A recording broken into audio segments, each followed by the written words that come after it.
এখনই সময় তোমার পড়তে বসে যাওয়া। এই যে এখনই সময়, এই ধরনের এক্সপ্রেশন ব্যবহার করব কিভাবে, এত সুন্দর সুন্দর সেন্টেন্স কিভাবে করা যায়, কিংবা তোমার এইচএসসি ইংলিশের কমপ্লিটিং সেন্টেন্সগুলো তুমি কিভাবে ফুল মার্কস নিশ্চিত করতে পারবে, তারই জন্য আমাদের এই কমপ্লিটিং সেন্টেন্সের ধারাবাহিক ফুল সিরিজ, যেটি করলে তোমার 100 প্রস্তুতি হবে কমপ্লিটিং সেন্টেন্সে। আজকে আমরা 5ম ক্লাসে চলে এসেছি। যারা গত 4টি ক্লাস করনি অবশ্যই করে নিবে।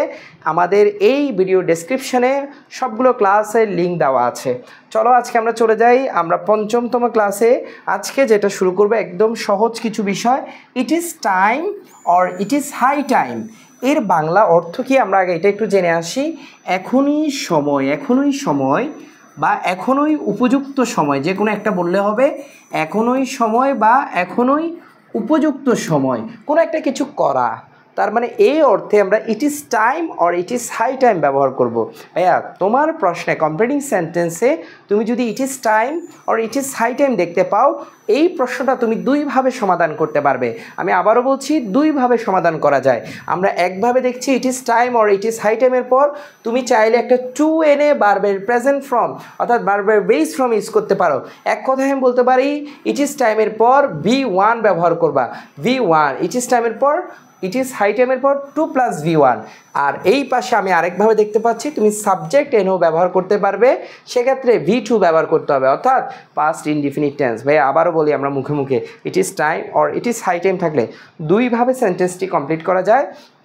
একটা হলো it is time or it is high টাইমের পর একটা টু এনে বারবার বেস ফর্ম, অথবা তুমি একটা সাবজেক্ট নিয়ে আসতে পারো, এরপরে একটা বারবার পাস্ট ফর্ম দিতে হবে। তাহলে আমরা চলো একটু এক্সাম্পলগুলো দেখি। ইট ইজ টাইম, এখনই সময়। দেখো আনসারটা এবার করেছে কিন্তু একটা সাবজেক্ট নিয়ে এসে, তার মানে উই নিয়ে আসছে, তার মানে এরপর একটা V2 হবে, অর্থাৎ পাস্ট ইনডিফিনিট টেন্সে চলে আসছে। এখনই সময়, উই চেঞ্জড আওয়ার পলিসি, আমাদের এই যে নীতিগুলো আছে এগুলো পরিবর্তন করা। আমি একেবারে 2 নাম্বারটা দেখি, ইট ইজ হাই টাইম, এখনই উপযুক্ত সময়। দেখো আবারও সাবজেক্ট নিয়ে এসেছে, তার মানে এরপরে একটা V2 আসবে, অন্য কোনো স্ট্রাকচারে আর সুযোগ নেই, এভাবেই তুমি দিবা সবসময়।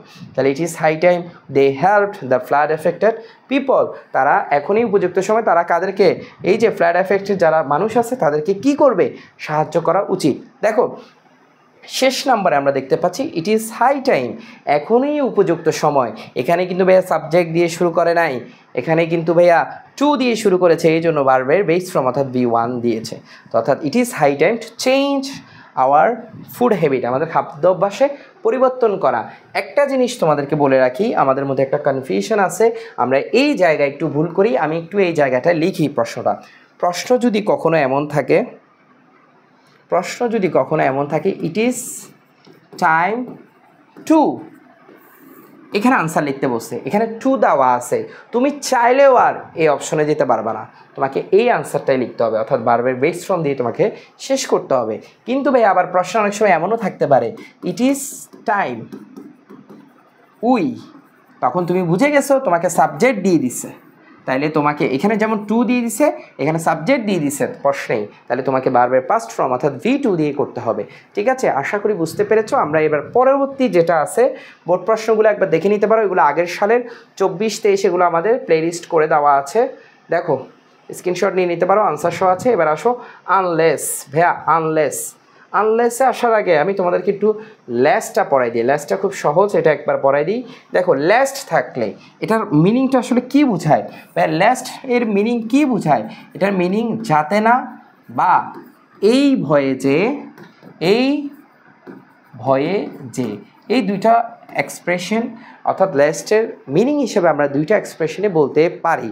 ভাইয়া এখানে দুটো তথ্য দিয়েছি, এই ভয়ে যে অর্থ প্রকাশ করে, ল্যাস দ্বারা সেন্টেন্সটা কমপ্লেক্স সেন্টেন্স হয়, তার মানে দুইটা ক্লজ হয়। এবং কিভাবে হয়, ল্যাস যুক্ত ক্লজটি এখানে দেখতে পাচ্ছ আমরা কিভাবে তৈরি হবে, সাবজেক্ট শুড, এই শুড ভার্বের present form other word, subject should ভার্বের প্রেজেন্ট ফর্ম আদার ওয়ার্ড। দেখো আমরা একটু দেখি, শুডও বসাইতে পারবা, তুমি মাইটও বসাইতে পারবা, কোনো সমস্যা নেই।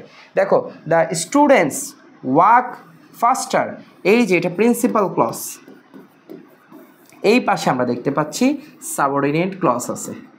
দেখো এই ল্যাস যুক্ত যে ক্লজটা আছে এটা কিভাবে হয়েছে, সাবজেক্ট বসেছে, এই শুড ভাইয়া শুড অথবা মাইট তুমি যদি না বসাও তোমার আনসার ডাইরেক্ট কাটা হয়ে যাবে, ডাইরেক্ট জিরো হয়ে যাবে। আমি আবারও বলছি, শুড বসাইতে হবে, এরপর ভার্বের বেস ফর্ম। তুমি একটা দিয়ে শিখো আপাতত, শুড প্লাস ভার্বের বেস ফর্ম, শুড প্লাস ভার্বের বেস ফর্ম, লাস্ট থাকলে এরপরে শুড প্লাস ভার্বের বেস ফর্ম। একটা সাবজেক্ট কিন্তু দিতে হবে ভাইয়া। তার মানে বলা হচ্ছে দ্য স্টুডেন্ট ওয়ার্কড ফাস্টার, মানে শিক্ষার্থীগুলো অনেক দ্রুত হেঁটেছিল, যাতে না এই ভয়ে যে তারা যাতে ক্লাসটা কি না করে, মিস না করে। কোনোভাবেই নট আনা যাবে না, কোনোভাবেই নট আনা যাবে না। They should miss the class. দেখো রিড অ্যাটেন্টিভলি, বলা হচ্ছে রিড অ্যাটেন্টিভলি। ভাই কী আছে না আছে এত কিছু দেখার দরকার নেই, লাস্ট আছে you should fail in the exam. বলা হচ্ছে তারা তোমরা মনোযোগ দিয়ে পড়ো, যাতে না তোমরা কি করতে না পারো, ফেল না করো। You should fail in the examination. এই যে দেখো শুড আছে ভার্বের বেস ফর্ম, শুড আছে ভার্বের বেস ফর্ম। চোখ বন্ধ করে লেস থাকলে সাবজেক্ট শুড ভার্বের বেস ফর্ম, শুড দিতে পারো, মাইটও দিতে পারো, কোনো সমস্যা নাই। শুড ভার্বের বেস ফর্ম। দেখো আই স্টাডিড হার্ড, লেস্ট আছে, দেখো সাবজেক্ট শুড ভার্বের বেস ফর্ম। একইভাবে দেখো হি রান ফাস্ট, লেস্ট আছে, সাবজেক্ট শুড ভার্বের বেস ফর্ম। দেখো হি র্যান ফাস্ট, সে অনেক দ্রুত দৌড়েছিল, যাতে না he should miss the train, অর্থাৎ সে যাতে ট্রেনটা মিস না করে। তাহলে আমরা বুঝতে পারলাম লেস থাকলে কি হবে, এবং আরেকটা শিখেছিলাম ইট ইজ টাইম বা হাই টাইম থাকলে কি হবে। এগুলো থেকে প্রতি বছর প্রশ্ন হয়, এগুলো তোমরা একবারে ভালো করে। তো আমরা যেটা এই মুহূর্তে আলোচনা করব, আনলেস। তোমরা দেখতে পাচ্ছ আনলেস শব্দের অর্থ অ্যাকচুয়ালি যদি না বোঝায়। কি বোঝায় ভাইয়া? যদি না। এই আনলেসটা অ্যাকচুয়ালি ইফ নটের মতো কাজ করে, অর্থাৎ আমরা যে কন্ডিশনাল সেন্টেন্স ইফ পড়েছি একেবারে ইফের মতোই কাজ করবে, বাট ইফ নটের মতো কাজ করবে। এই জন্য আমরা বুঝতে পারছি আনলেস শব্দটাই একটা নেগেটিভ অর্থ বহন করে, অর্থাৎ আনলেসে কখনোই তুমি না বোধক কোনো কিছু দিতে পারবে না।